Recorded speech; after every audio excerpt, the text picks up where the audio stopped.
When we went to the lockdown, we all was kind of frustrated and really want to help. We didn't know how. That email came out with the opportunity of sprinting to the Frontline Fund, which is basically a rapid response where we can actually help with COVID.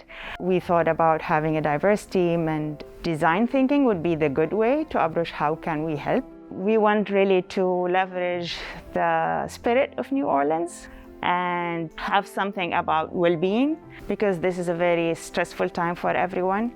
Art is ingrained in the soul of New Orleans, and it's proven to be stress relief. So how can we bring joy and well-being to the families while they're in lockdown? And this is how Pass Dat Joy came to life.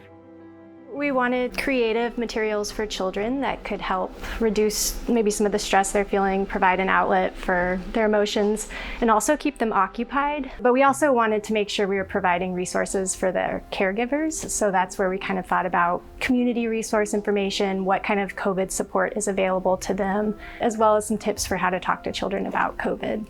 So each toolkit has been a little bit different. We've focused on activities that are easy for anybody to do, whether it's watercolors or planting a little packet of seeds, things that might appeal to all ages, although we have mostly focused on elementary school age children.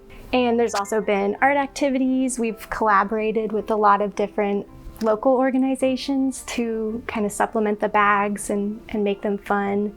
So I think everybody feels a little helpless, COVID and with the social distancing. So this was a way to feel like we were doing something to help.